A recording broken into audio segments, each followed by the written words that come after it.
بسم الله الرحمن الرحيم الحمد لله والصلاة والسلام على رسول الله وعلى آله وصحبه أجمعين رب اشرح لي صدري ويسر لي أمري واحلل عقدة من لساني يفقهوا قولي. So inshallah today we'll be finishing or navigating through Surah Nisa. And Surah Nisa is a Madani surah.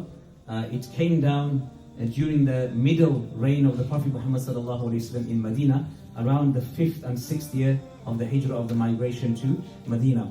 And now the focus from Baqarah and Ali Imran now shifts to the family block. The main principles that we learn from this surah are a strong Muslim family builds a strong foundation for a Muslim society and an ethical and moral society. And in this surah, Allah subhanahu wa ta'ala talks mainly about domestic challenges, domestic issues. Not only our immediate family, but also our kith, our kin, our relatives, and also the social community and the society. In this surah, Allah subhanahu wa ta'ala talks about women. Allah subhanahu wa ta'ala talks about inheritance. Allah subhanahu wa ta'ala talks about the orphans. Allah subhanahu wa ta'ala talks about marriage and many other themes.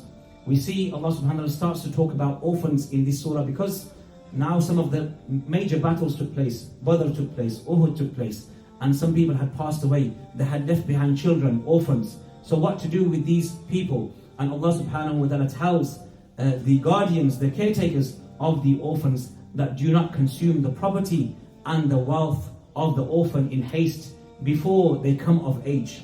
Some people, they think while the orphan is young, will try and spend their money quickly. Allah subhanahu wa ta'ala says, no, don't do this. This is not your right. This is the right of the orphan.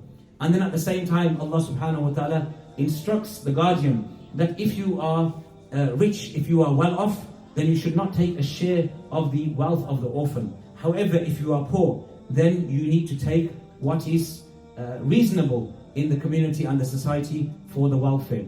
And then when the orphan comes of age, to puberty or marriageable age, and they have a sound conscience, then it is now time to give them their wealth, which is due to them.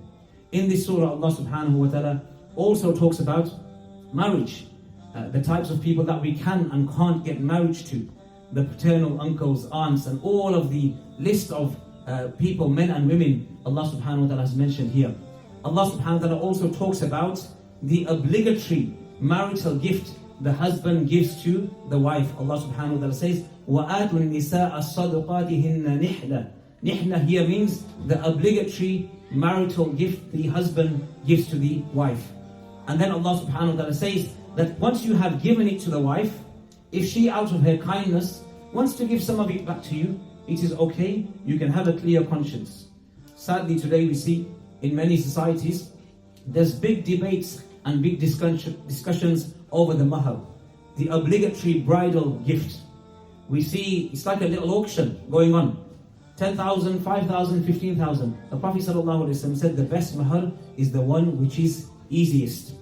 So here we see Allah subhanahu wa ta'ala talking about the importance of the mahar. This was something in the Jahili period, it was not known at the time. When Islam came, it shared this with the wife. The husband gives a gift to the wife. At the same time, when you're divorcing, Allah subhanahu wa ta'ala says here that how dare you take this mahar back? If the husband initiates the divorce, how can you take the mahar back when you have been intimate with your spouse? So Allah subhanahu wa ta'ala here is reminding us to take care generally around women. And Allah subhanahu wa ta'ala says, وَعَاشِرُوهُنَّ بِالْمَعْرُوفِ. Be kind with them, be nice with them. So here again, Allah subhanahu wa ta'ala is talking about our care and our attention towards women. At the same time, Allah subhanahu wa ta'ala talks about the specific laws of inheritance.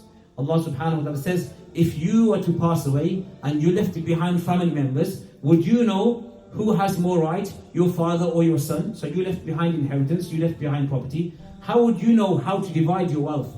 Allah subhanahu wa ta'ala says, آباؤكم وأبناؤكم لا تدرون أيهم أقرب لكم نفعا فريضة من الله إن الله كان عليما حكيما. That this is a discussion about the father and the son.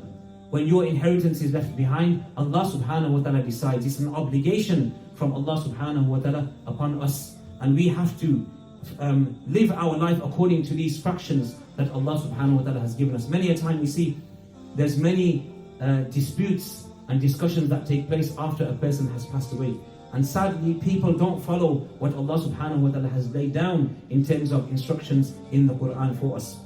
So here we see many laws and legislations in relation to the family unit.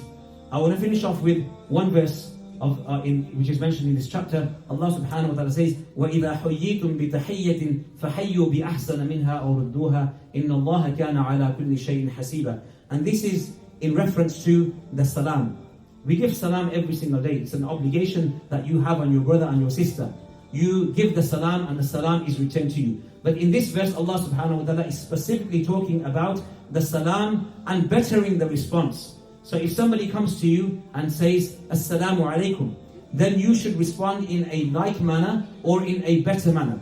So when somebody says Assalamu alaikum, you should respond by saying Wa alaikum salam or Wa alaikum salam wa rahmatullah. If somebody says Assalamu alaikum wa rahmatullah, then you should do the minimum. And what's the minimum? Wa alaikum salam wa rahmatullah, and you can add wa barakatuhu.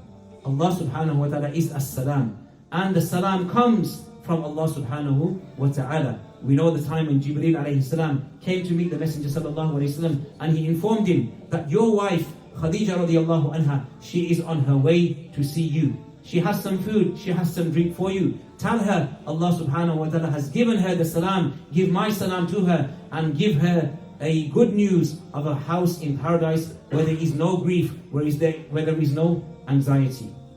Khadija radiallahu anha was a very intelligent woman. The response, she said, Inna Allaha huwa salam. When she heard that Allah subhanahu wa ta'ala is giving the salam, she didn't say, Wa alaikum salam Allah. She said, it is the salam which emanates and comes from Allah subhanahu wa ta'ala. So these are some etiquettes, inshallah, in relation to the salam. It is an obligation that we have on our brothers and our sisters. We see many times, sadly, people argue over giving the salam. I came into the house first, no, I come from inside, I'm from outside. This was not the thing amongst the companions. As soon as they saw each other in the distance, straight away, Assalamu alaikum wa rahmatullahi wa barakatuh. This is a meaning of peace, protection, serenity, and an abode of peace from you to that person. So we ask Allah subhanahu wa ta'ala to give us the ability to spread the salam. Wa akhiru da'wana alhamdulillahi rabbil alameen.